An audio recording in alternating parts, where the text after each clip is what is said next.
지난주에서 죄에 대한 부분을 마지막 살펴보고 이제 마무리하고자 합니다. 오늘은 8장인데 우리는 아담의 죄가 우리 가운데 전가된다 이렇게 이제 배웠습니다. 그러니까 아담이 인류의 대표로서 하나님과 언약을 맺었는데 인류의 대표인 아담이 언약을 어김으로 반역함으로 반역죄에 빠짐으로 우리가 아담 위에 모든 사람들이 다 그 언약에 동참하였기 때문에 우리는 다 범죄 죄 가운데 태어나고 죄 가운데 살다가 죽을 수밖에 없는 존재다. 이것이 바로 죄 전가라고 하는 가르침인 것입니다. 이걸 거꾸로 얘기한다면 아담이 범죄하지 않았고 그 은혜 가운데 살았다고 한다면 그 아담 이후에 나오는 모든 자녀들은 다 그 은혜와 그 영광을 누린다. 이런 말씀이 되는 것입니다. 그러나 이 죄의 전가를 부정하는 사람들이 교회사 가운데 계속해서 존재하였음을 보게 됩니다. 아담의 죄가 후손에게 전가되어 후손들이 다 되었다는 이 가르침을 반대하고 부정하는 사람들이 있었습니다. 고대 교회의 대표적인 사람이 누구냐?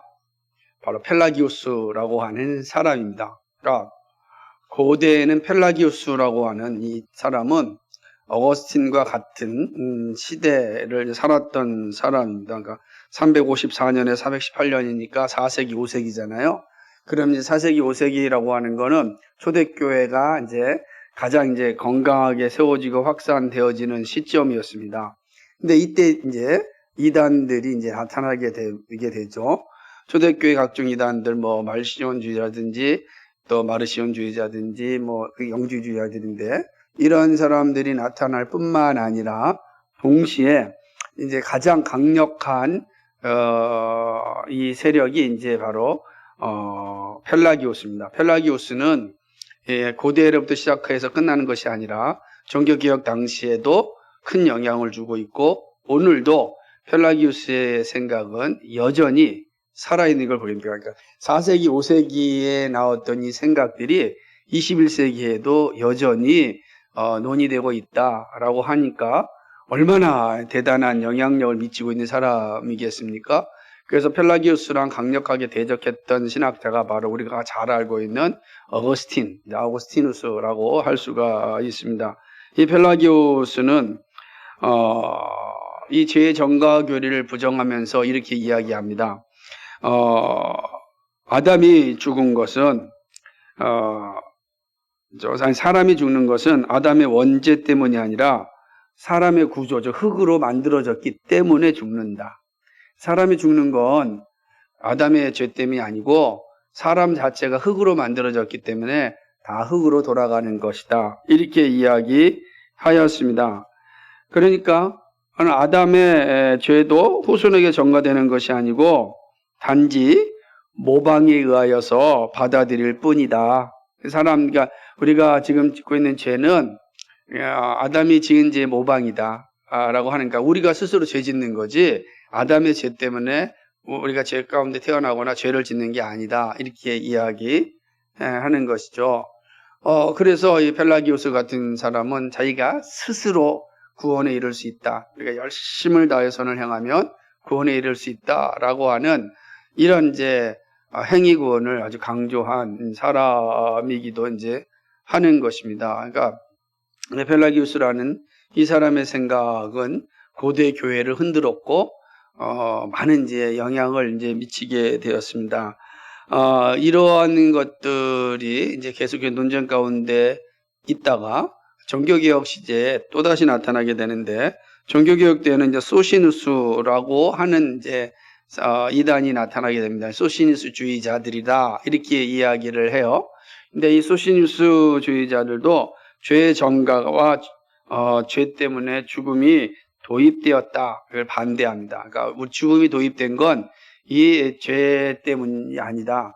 또 그 죄가 전가돼서 우리에게 온 것이 아니다라고 하는 그런 주장을 이제 하게 됩니다. 그러니까 이 소시니우스도 이제 이런 죄의 전가 자체를 부정하게 되는 겁니다. 그럼 결국 이제 우리 스스로가 짓는 죄로 볼 수밖에 없죠. 근데 문제는 이런 어떤 종교개혁 때 나타났던 사람들뿐만 아니라 18세기에 그 유명한 웨슬레도 이러한 생각을 좀 가지고 있습니다.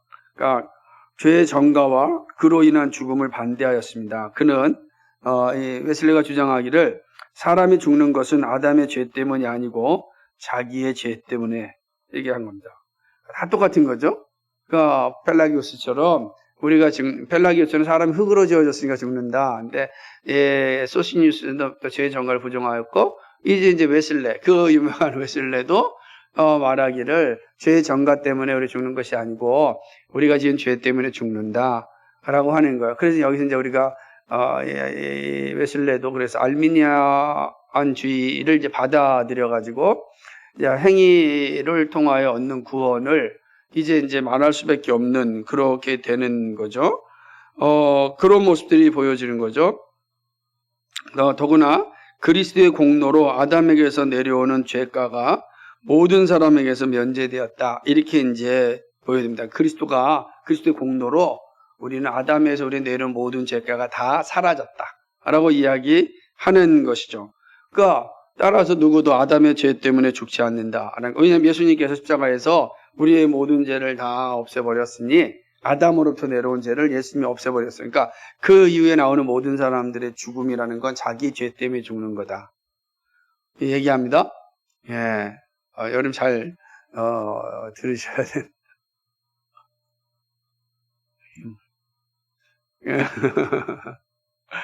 허리가 많이 굽어지는 것 같아서. 자, 보십시오. 그러니까 이게 죄의 전가 교리가 이렇게 이제 계속해서 부정되어지는 걸 보게 되는데 20세기에 와서는 칼 발트라고 하는 사람은 이렇게 얘기합니다. 죄 혹은 타락을 정의하면서 신존재의 동참을 하나님이 정하신 법대로 하는 것이 아니라 인간이 자기의 힘으로 하려고 했던 것이다. 이렇게 보는 거예요. 그러니까 신존재에 동참하는 것을 하나님이 정하신 방법대로 하는 것이 아니고 자기 힘으로 했다라고 이야기하는 거죠. 그게 죄다. 그 죄로 인하여서 죽음이 왔다라고 보는 것입니다. 폴 틸리라고 하는 학자는 죄는 사람이 본래적인 자리에 있지 못하고 현재대로 있는 것이라고 하였습니다. 그러니까 창조는 만물이 형상대로 있는 것이라고 정의하였죠. 그러니까 창조라는 게 뭐냐? 만물이 원래대로 있는 것. 그것이 바로 창조다라고 하는 거죠. 그러니까 죄는 그럼 뭐냐 할 때 사람이 있어야 할 당위의 자리에 있지 못하고 현재대로 있는 것이다 라고 하는 겁니다. 그러니까 이렇게 되어지면 창조도 원래대로 있는 것이고 타락도 마찬가지 되는 거예요. 타락도 본래의 자리에 있지 않고 지금 현재의 자리에 있게 됐으니 이게 바로 죄다. 그러니까 그럼 창조와 타락이 동일하게 되는 그런 상황이 된 거죠. 그러면 창조와 타락이 같다라고 한다면 죄가 없어지잖아요. 그죠? 창조와 타락이 같아버리면 죄가 없어지는 겁니다. 그러니까 죄가 없어지는 거예요. 이거 좀 심각한 모습이 되죠. 그러니까 죄가 없어지게 되는 순간이 됩니다. 그래서 이런 모습들을 이제 이야기하게 되면 이제 우리 입장에서 볼 때는 성경에서 분명하게 죄가 그 다음 때에 자동적으로 이어져서 다윗이 이야기하기를 나는 모태로부터 죄악 가운데 태어났습니다 라고 이렇게 고백을 하는데 그 모태로부터 죄악 가운데 태어났다는 게 성립이 안 되는 거죠.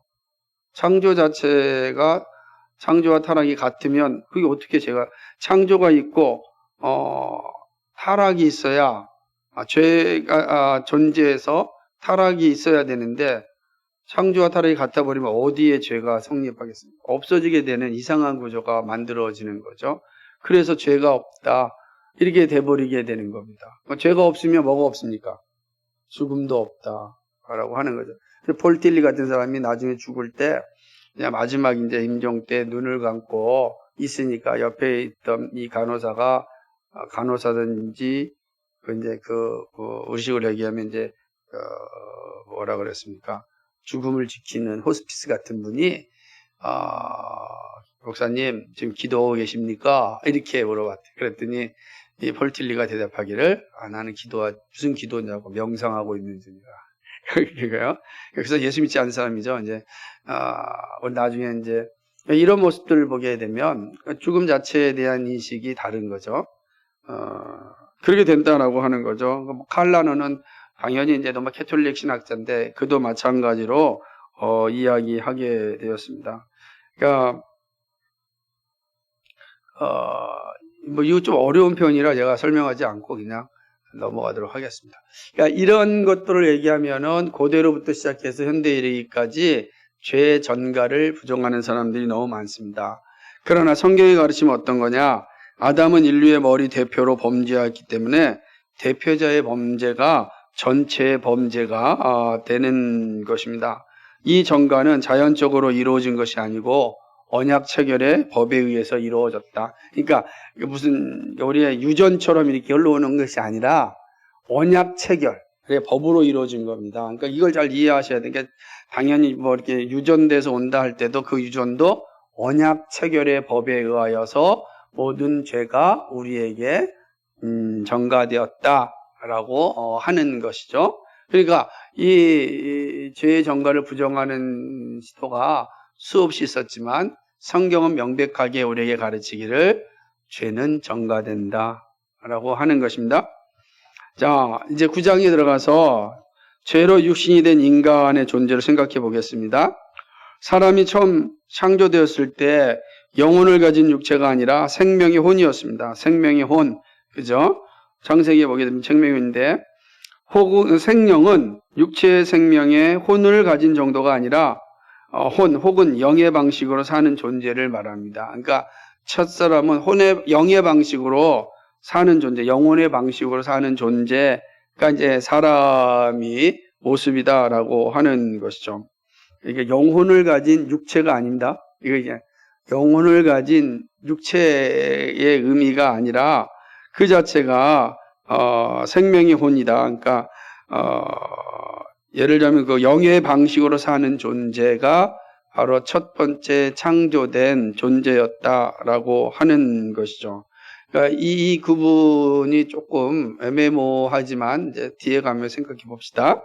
비록 아담은 육체를 가졌어도 그 존재 방식이 완전히 영적 존재였습니다. 육체를 가졌는데 이 육체의 존재 방식이 영적이었다라고 하는 겁니다. 이거를 이제 우리가 타락한 상태에서 참 이해하기가 쉽지 않지만 존재 방식이 영적이었습니다.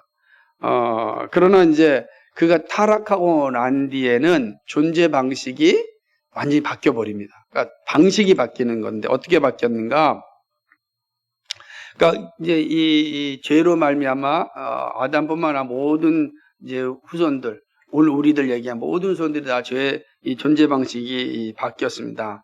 어떻게 되냐면 아담과 그 후손들은 죄 때문에 이제 육신이 됩니다. 그렇게 되는 거죠. 삶의 방식이 완전히 육체의 방식이 되었고 영적 존재의 방식이 되지 못하였습니다.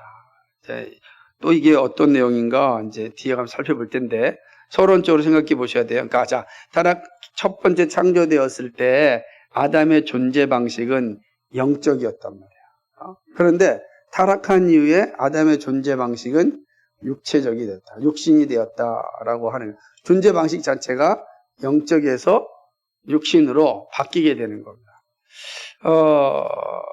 그러니까 왜냐하면 타락하기 전에 육체가 타락하지 않았잖아요. 타락하지 않은 육체를 한번 상상을 해보셔야 되는데 상상이 안 되죠. 우리는 한 번도 타락하지 않은 육체를 본 적이 없으니까. 그러나 첫사람 아들 보면 타락하지 않았잖아요. 사한 영이라 그랬잖아요. 그러니까 존재 방식이 영의 방식으로 살았어요. 그런데 타락한 이후의 아담은 이제 존재 방식이 육신의 방식으로 살게 됩니다. 완전히 다른 모습이 되는 겁니다. 그게 무엇인지 한번 또 생각해 봅시다. 육적 생존을 위해서 전력이란 뜻입니다. 그러니까 영적 영역은 이제 부차적인 것이 되어서 필수 불가결한 것이 될 수 없게 됐습니다. 모든 주의와 관심과 노력이 육체적 존속에 집중하게 되었습니다. 자, 이게 보세요. 첫 번째 아담과 하와는 먹고 사는 문제에 집중하지 않았단 말이에요. 그죠? 그거는 이제 왜냐하면 영원히 살 존재잖아요. 그죠? 영원히 죽음이 없는 존재로 태어났으니까 그걸 가지고서 내가 죽지 않으려고 막 살 게 필요가 없었단 말이에요. 삶의 방식이 뭐예요, 그럼? 그러면, 첫사람 아담의 영적인 삶의 방식이 뭡니까? 그 에덴 동산에서 하나님 맡겨주신 이 문화 명령을 수행하는 거죠. 그게 아담의 존재 방식이었어요. 철저히 영적인 방식이었단 말이에요. 그런데 타락하고 난 뒤에 아담의 삶의 방식이 뭐냐면 자기 생존을 위해서 살아가는 거예요. 완전 개념이 다르죠. 우리는 다 생존을 위해서 살잖아요. 그래서 우리가 이게 생존을 위해 살지 않는 삶의 방식을 이해하기가 참 어렵습니다. 하지만 분명한 것은 성경을 보면 이 두 가지의 존재 방식이 다르게 나타나 있단 말이에요. 그러니까 그게 이제 우리의 모습이다라고 하는 거죠. 그러니까 완전 이제 자기 생존을 위해 사는 존재가 되었습니다. 육체적 생존이 삶의 전부가 되었고, 이제 영적인 것은 의식의 영역에서만 존재하는 거예요. 내가 영적으로 하나님을 거룩하게 예비하고 하나님의 뜻을 잘 살아야지라는 것이 어디에 있어요? 의식의 영역에만 있는 거예요. 실제로 내 삶의 영역은 뭐예요? 내 육체의 생존을 위해 살아가는 거예요. 이해되십니까? 그러니까 육체 생존만 살아가는 존재가 됐다라고 하는 거죠. 그러니까 사람은 바로 육체가 되었습니다. 그리하여 이제 사람과 육신은 일치 하나가 된 거예요. 사람은 그 육신이에요. 육신은 그 사람이 되는 겁니다. 그러니까 존재 방식이 뭐예요? 이제 육신의 방식으로 살게 되어지게 되는 거죠. 오로지 이제 육신이 사람의 존재 이유가 되는 거예요. 육신의 생존이. 그죠? 여러분 생각해 보십시오. 우리는 어쩔 수 없는 거예요. 거듭났으니까 그나마 우리의 삶의 목적이 하나님을 영화롭게 한다라는 것이 들어왔지. 그러지 않다면 어떻게 되겠어요? 우리의 삶의 이유가 전부 다 육체 생존이죠. 그냥 모든 사람이 육체 생존을 위해 살잖아요. 공부하는 이유가 뭐가요? 돈을 버는 이유가 뭐니까 온갖 투기라 부동산 투기도 하고, 그죠? 온갖 투기를 하잖아요. 투기를 통하여서 얻고자 하는 게 뭡니까? 자기 생존이죠. 자기 생존 외에는 아무것도 없어요. 이게 이제 타락한 이후의 삶의 존재 방식이 달라졌다라고 하는 겁니다. 이해가 되십니까? 여기까지? 오케이. 두 번째는 뭐냐면 육체적 분신의 연속을 위해서 진력을 합니다. 아담이 범죄함으로 죽음이 이제 확정되었습니다. 사람들도 영생의 이름이 불가능함을 내적 본심으로 절감하니까 그러니까 양심이 알게 되는 거죠. 내가 영원히 살 수 없다. 자, 여기 보십시오. 여러분 가운데 육체적으로 영원히 살 수 있다라고 생각하는 사람 있습니까? 없잖아요. 그죠? 그런 겁니다. 아이조차도 태어나서 자기가 영원히 산다는 생각을 갖지 못합니다. 갈수록 못 느끼는 겁니다. 갈수록. 그러면 영원히 살 수 없는 존재. 이게 얼마나 불안합니까?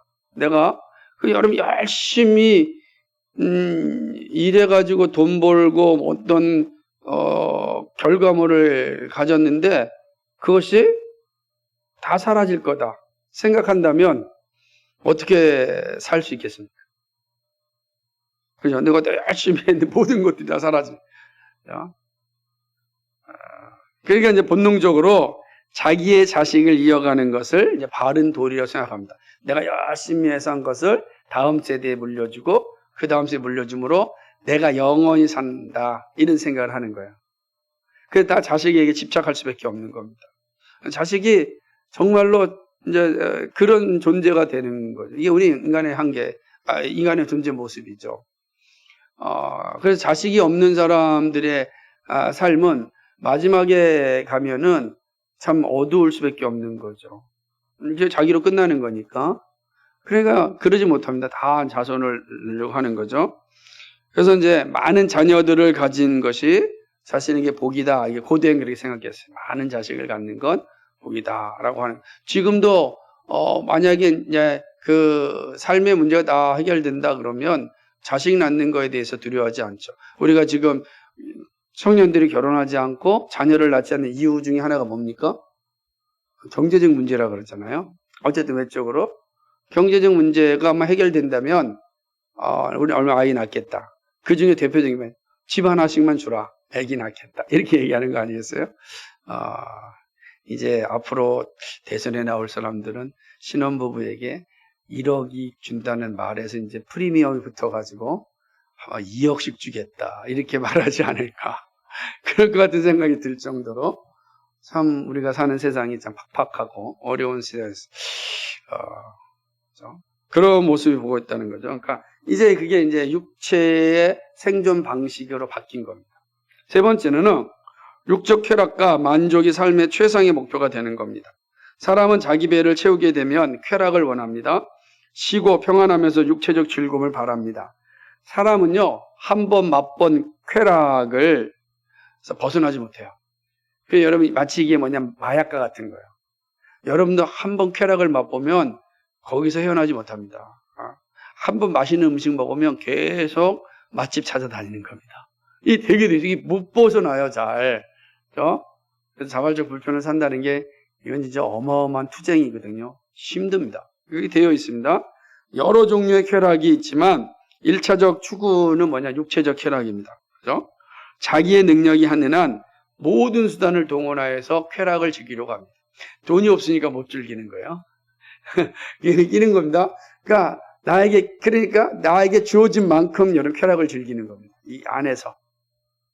이게 이제 인간의 삶의 방식이 육체적이기 때문에 그런 것입니다. 그래서 왜 그렇게 열심히 돈을 버는가? 다 육체적 쾌락을 즐기기 위해서죠. 육체적 쾌락이라는 게 단순히 성적인 것도 있지만 또 뭐가 있습니까? 우리가 아까 했듯이는 다양한 분야를 하고 싶은 거예요. 맛있는 거 먹고 싶고, 여러 곳 여행하고 싶고, 또 좋은 집에 살고 싶고, 좋은 차를 타고 싶고, 좋은 옷을 입고 싶고, 이런 겁니다. 명품 가방 갖고 싶고, 그러죠. 이런 모습들이 한도 끝도 없는 거예요. 돈이 있으면 그걸 갖다가 자꾸만 그렇게 자기를 쓰는 거죠. 그래서 거듭난 백성이 되면 사명을 생각하는데, 거듭나지 않으면 끊임없이 자기를 생각하는 거예요. 계속 날 생각하는 거죠. 그럼 한도 끝도 없어요. 명품 가방 하나 샀다가 그 다음에는 다른 거 샀다가 또 다른 거 샀다. 그럼 이제 이 사업가들은 그 명품에 대하여서 이 탐욕에 가득 차 있는 사람들을 또 구워 삼기 위하여 또 새로운 제품을 만들어내는 거예요. 계속 만들어내고 한정판이라 그러고. 그런 거는 한정판. 내가 신지도 않는데 한정판 그래가지고 옛날에 보니까 마이클 조던의 농구화가 그냥 몇백만 원, 몇천만 원 팔린다 그러고. 그러니까 이렇게 하는 거예요. 하는 거죠. 그러니까 다 거기에 빠지는 겁니다. 여러분, 신발도 마찬가지거든요. 저처럼 이렇게 축구하는 사람들 보십시오. 축구화요, 20만원짜리, 처음에 3, 4만원짜리 신다가, 한번 10만원짜리 신어보자. 그래서 10만원짜리 신으면 3, 4만원짜리 못 신어요. 그냥 20만원짜리 신으면 이제 10만원짜리도 못 신어요. 그럼 이제 올라가는 겁니다. 정말 그러니까 그 사람의 이 욕망이라는 게 제어할 수 있는 게 별로 없습니다. 어느 순간 딱 제어해야 되는데, 그지 못하는 겁니다. 이제 걱정되는 게 박종원 시장님 이 기타를 샀는데, 너무 잘 치다가 만족하지 못해서 이제 그냥 갑자기 한 200만원짜리 사고 싶다 이럴 수도 있을지 몰라요. 악기가 상상을 초월하더라도 악기는 도대체 이게 감이 안 잡힐 정도로 비싼단 말이에요. 그러니까 우리 마음이 다 그런 겁니다. 그게 죄의 영향 때문에 그런 거예요. 그러니까 그걸 제어할 수 있는 게 뭐냐면 이제 성령의 역사밖에 없는 거죠. 그러니까 나를 제어할 수 있는 거는 성령 하나님 외에는 없어요. 성령 하나님. 그 성령 하나님이 어떻게 여러분을 작동합니까? 설교자를 통해서, 말씀을 통해서 작동하죠. 그렇게 하는 겁니다. 그래서 아니지, 여기서 머물면 안 되지, 이라는 생각을 가지게 하면서 적정선을 유지하는 거죠. 그러지 않으면 하나 없이 이제 가고 싶은 곳 아니겠습니까? 제가 보니까 카메라 좋아하는 사람들은 그 렌즈가 하나당 몇백만 원, 몇천만 원인데 계속 사더라고요. 그렇게 되는 거예요. 우린 다 이게 참 엄청난 일들을 이제 하고 있는 거죠. 인간의 자기 추구는 무섭습니다. 그죠? 사람은 가장 소중한 것이 자기 자신이 되었습니다. 그래서 이제 영적 존재로서 자기 가시와 자기 인정에서 모든 가치를 이제 발견하게 되는 거죠. 자기가죠. 큰 성공과 과도한 욕심은 자기 과시에 근거합니다. 그러니까 그냥 자신만만하게 사는 게 필요합니다. 그 자존감이 높은 건 너무 좋은 겁니다. 그런데 자존감이 과도한 욕심이 되면 위험해질. 그게 인간의 본성이에요. 그냥 난 뭐든지 할 수 있다라고 생각하는 거죠. 그러니까 그 과도한 욕심에 빠지게 되면 무덤을 파는 거예요. 자기 무덤을. 왜 그러냐면 과도한 욕심에 빠지면 가장 위험한 게 뭐냐면 다른 사람의 말이 들려지지 않아요. 욕심에 빠지면 그러면 망하는 겁니다. 저는 정말 많이 경험해서 압니다. 저는 많이 경험해서 정말 그래서 야, 인간의 별볼이 없구나 하는 거를 정말 시시각각 느낍니다. 정말 그렇습니다. 이거를 잘 제어하는 게 필요하죠. 그 제가 입으로 내가 자발적 불편이라고 하는 단어를 썼을 때 이제 그게 저한테 재갈이 되는 거죠. 그래서 이렇게 조금 자제한. 그렇다고 해가지고서 앞에 맛있는 거 있는데 안 먹겠습니까? 빨리 먹고 싶죠. 전 가끔씩 제가 이제 요즘 이제 이 당 때문에 많이 못 먹지만은 지나가다가 제가 좋아하는 그 스파게티 향이 나면 막 정신이 몽롱합니다. 들어가서 빨리 한번 먹고 싶은 거예요, 막. 야. 그러니까 그 사람이라는 게 이를 말할 수 없는 거예요. 그런데 만약에 내가 이제 그런 곳마다 만약에 다 찾아 들어간다 그러면 어떻게 되겠어요? 끔찍한 상황이 되죠. 그래서 과도한 욕심은 다 자기 과시예요. 근데 자기 과시해서 뭐 하겠습니까? 근데 이제 그게 다 타락한 인간이 가지고 있는 추구죠. 왜냐하면 삶의 방식이 영적인 방식에서 육적인 방식으로 바뀌었기 때문에 그래요. 다 이렇게 하나 가는 거죠. 그리고 이제 끝내는 어디로 갔죠? 이제 우상숭배의 길로 가게 되어 있습니다. 사람은 종교적 행위를 하지 않아도 이미 종교적 경지에 들어가 있습니다. 자기를 최종 목표와 최고 가치로 삼고 있기 때문에 그렇습니다. 사람은 자기의 유한성을 의식합니다. 그래서 자기보다 더 크다고 인정되는 존재에 의존하라는 강한 성향을 가지고 있어요. 그래서 이런 게 똑같은 거예요. 그러니까 자기보다 큰 거, 이게요, 커지면 우상숭배지만 작게도 마찬가지예요. 보면은 보는 거죠. 나보다 더 좋은 사람들에 대해 의존하고 싶은 거예요.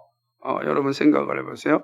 나보다 잘생긴 사람이 있으면 잘생긴 사람 괜히 끌리고 의존하고 싶은 거죠. 근데 그 잘생긴 사람이 어때요? 또 성공도 했어요? 야, 그러면 더 이제 의존, 저 사람 어떻게 성공했을까? 또 글로 가는 거죠. 이 점이 성공뿐만 아니라 또 사람들에게 인정까지 받습니다. 야, 그러면 더 이제 막 의존하는 거죠. 그 사람이 뭐예요? 나의 모델이 되는 거예요. 그러니까 점점 하나님이 나의 모델이 아니라 이제 성공한 사람들이 모델이 되어서 살아. 이게 죄성이거든요. 이게 이제 우상숭배가 되는 거야. 왜 그러냐면 그 사람이 하는 말에 무조건 예스가 돼버리는 거야. 예스가 되는 겁니다. 그러니까 그 사람이 하는 말을 좋은 천생의 말로 듣고 성경이 말하는 것과 배치됐는가를 잘 생각해 보고 그러지 않을 때 그걸 잘 따라가야지라는 생각을 가져야 되는데 그 우상숭배가 아니잖아요. 그런데 그러지 않을까 완전히 이제 의존해 버리면 이제 우상숭배가 되는 거죠. 인간의 의존 성향을 실현하기 위하여 사람은 창조주 하나님에게로 돌아가지 않습니다. 사람은 다른 영적 존재와 구체적인 피조물에게로 주의를 돌립니다. 거기 가는 거야? 하나님의 뜻을 구하지 하나님의 능력을 기대하지 않아요. 여러분, 하나님의 능력이 위대하겠어요? 이 땅에 대단한 성공을 한 사람들의 능력이 위대하겠어요? 다 있다 사라질 사람, 피조물은 다 있다 사라져요. 아무리 대단해도 잠시 있다 다 사라져요. 다 사라지고 마는 겁니다. 그렇죠. 제가 얼마 전에 만났던 목사님이 이제 늦게 예수를 믿었는데 그분 얘기는 벌써 한 10년, 20년 전 얘기인데 자기가 이제 그 영업사원을 할 때 다 쓰러져 가는 그 회사에 들어가서 진짜 얼마나 영업을 잘했는지 한 달에 이렇게 이제 1,000만 원, 2,000만 원 이렇게 매상을 올리던 그런 회사에서 자기가 들어가서 한 달에 2억 정도, 2억 정도 매상을 올렸다. 그래가지고 사장이 바로 이제 뭐 1년 만에 뭐 아파트도 사고 막 그랬다는 거예요. 얼마나 대단합니까? 그죠? 그러니까 주변에 있는 모든 사람들이 다 칭찬을 했대요. 야, 너 같으면은 내가 반드시 이제 회사에서 데려와서 월급 5, 600 주고서 내가 함께 하고 싶다. 이렇게 했다는 겁니다. 그게 이제 10년, 20년 전이니까 얼마나 큰 겁니까? 그런데 갑자기 딱 1년 반, 2년 됐는데 사장님이 자르더래요. 이제 왜 그런지 모르죠. 불안했겠죠, 아마. 그래가지고, 그 다음에 재밌습니다. 그래. 잘랐으니까 내가 그 정도 능력이 있으니까. 나와가지고 사업을 했는데 정말 잘 됐다. 인천 남동공단의 모든 공사를 거의 본인이 다 했대요. 그러니까 얼마나 잘 벌겠습니까? 근데 돈이 이제 막 벌어지니까 주체할 수 없게 된 거예요. 그러니까 이제 사는 욕심이 커지잖아요. 그거 하나 분명히 그 돈을 준 목적이 있을 텐데 그걸 가지고 이제 한번 내 사업을 해보자 라고 이제 큰 사업에 딱 투자한 거죠. 그리고 여지없이 그냥 1년 만에 완전 빈털터리가 되다. 문제는 뭐냐면 그렇게 나락으로 떨어지고 난 다음에 다시 세워지려고 하니까 너무 힘들다는 거예요. 또 그런 상황 가운데 이제 결국은 자기가 가졌던 모든 부와 명성은 다 이제 사라지고 정말 깊이 하나님 앞에 회개의 자리를 설 수밖에 없다. 왜냐하면 본인이 그렇게 사업하면서도 늘 교회 다니는 것은 예배 자리에는 빠져본 적이 없었는데 이제는 정말 큰 이제 충격 가운데 서 있게 되었고 결국에 하나님의 부르심을 받게 됐다. 뭐 이런 내용이었습니다. 그런 거예요. 그러니까 얼마나 과시하고 싶겠어요. 막 들어온 돈 가지고 뭔가. 그러니까 거기 하나님 뜻을 생각하지 못하는 거죠. 자기 과시만 생각한 거죠. 그러다 망하는 겁니다. 거의 대부분이 그렇습니다. 거의 대부분이 그렇게 망하는 거죠. 그러니까 이렇게 이제 이런 사람들이 다 자신들의 신들을 하나씩 가지고 있는 거예요. 돈이 됐든 성공이 됐든 명확히 다 신을 하나씩 가지고 있고 그들을 경배하는 거죠. 그러니까 어쨌든 사람들은 피조물들을 신들로 섬기는 우상 숭배를 하면서 겸하여 성적 범죄를 범행합니다. 피조물을 신으로 섬기는 것이 헛것임을 의식함으로 이 허무함을 성적 범행으로 달랩니다. 제가 이 글을 분명히 쓴 거는 오늘날 여러분이 보고 있는 이단들이 다 똑같잖아요.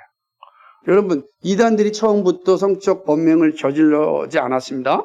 그죠? 저 JMS라든지 다 마찬가지입니다. 그런데 이들이 이제 막 엄청난 단체를 이끌고 돈도 많이 벌고 권력도 생기니까 그 다음에 그것이 본래적 신앙이라면 환원하게 돼 있어요. 어떻게 하면 이거를 사회로 환원할까? 하나님 나라에서 환원할까? 이렇게 가난한 사람을 도울까라고 환원하는 생각이 드는 거예요. 근데 이것이 우상숭배다 보니까 이거를 어떻게 더 누릴까 생각하는 거예요. 그러니까 누리다 보니까 허무해지는 거죠. 이 허무함을 달래는 것이 성적 범행으로 이루어지는 겁니다. 야, 정말 이 모든 이단 사이비 교주들이 한결같이 가는 길입니다. 그게 중요한 겁니다. 그래서 우상숭배와 성적 범행은 언제든지 병행합니다. 우상숭배가 성한 곳에는 성적 범행도 함께 번창합니다. 항상 돈을 정말로 우상 섬기는 반드시 성적 범행을 합니다. 돈 많은 사람들이 꼭 여러분 생각해 보십시오. 눈사롱이 주교동에 있습니까? 강남에 많습니까? 주교동에도 있지만 눈사롱은 다 강남에 많잖아. 그죠? 우리가 이렇게 들어도 알잖아요. TV 보면 무슨 나오는 것처럼. 돈이 있는 곳에 성적인 범행이 있는 거예요. 돈이 있는 곳에. 그 돈은 정말 사명이 있단 말이에요, 여러분. 그 돈은 사명이 있어요. 근데 그거를 사명을 위해 사용하지 않으면 우상숭배에 빠지면 성적인 범행에 사용되는 거예요. 지금 여러분 돈이 조금밖에 없으니까 못하는 것 뿐이지. 그렇죠? 그래서 때때로는 가난이 복이다 이렇게 말하는 거죠. 그러니까 창조주를 배척한 후에 인류 종족들은 어떤 형태로든지 우상을 갖고 있다라고 하는 거죠. 탐욕의 대상에 몰두하면 그것이 우상숭배가 된다. 여러분이 몰두하지 마십시오. 오직 우리가 몰두할 걸 하나님밖에 없습니다. 하나님만 몰두하십시오. 그러면 여러분이 하고자 하는 모든 것들이 가장 아름다운 열매를 맺습니다. 그러지 아니하면 범죄가 된다. 여러분 정말 열심히 일하셔서 세상에서 성공도 하시고 많은 부도 누리십시오. 근데 그때마다 잊지 마셔야 될 건 내가 세상에 성공하는 거, 내가 부를 누리는 것에는 사명이 있다. 하나 기억하세요. 자기 가시와 자기 욕망을 위해 사는 것이 아니라 사명이 있다. 그러면 기도하십시오. 하나님, 나에게 이러한 부와 명예와 권력과 성공을 주신 하나님의 뜻은 무엇입니까? 그럼 우리가 죄에 빠지지 않고 정말 아름다운 부자가 됩니다. 아리마대 요셉과 같은 부자가 됩니다. 그죠? 마지막으로 이제 범죄의 일상화입니다. 죄는 항상 범죄의 일상화하죠. 사람은 죄의 법을 따라 행동하고 결정합니다. 그리하여 언제나 죄를 택하고 선을 택하지 않습니다. 사람은 의와 선보다 악과 불의를 원하는 거죠. 영적인 거 선한 것보다는 음란한 것을 더 좋아하죠. 사람의 사고도 창조주를 출발점으로 삼지 않고 또 목표점으로 삼지 않습니다. 그러니까 모든 사고에서 창조주 하나를 배제하는 거예요. 내가 하는 것을. 여러분이 하는 일에서 하나님을 배제하면 어떻게 되겠습니까? 여러분만 남죠. 그러나 여러분의 모든 일에서 하나님을 생각하면 하나님의 지혜가 여러분을 인도해 줍니다. 여러분보다 여러분의 지혜와 비교할 수 없는 하나님의 지혜가 여러분의 삶을 인도해 주세요. 그러니까 늘 하나님을 의식하고 생각하고 여러분 일을 하시면 하나님의 지혜가 여러분과 함께 하셔서 정말 30배, 60배, 100배의 열매가 여러분의 삶을 통해 나타납니다. 그리고 그때 사명을 생각하는 겁니다. 그것이 우리가 참 하나님의 사람으로 살아가는 거야. 창조주가 배제된 세상과 창조주와 함께하는 여러분과는 본질적으로 다른 겁니다. 그런 다른 삶이 우리 가운데 있길 바랍니다. 예, 이상입니다.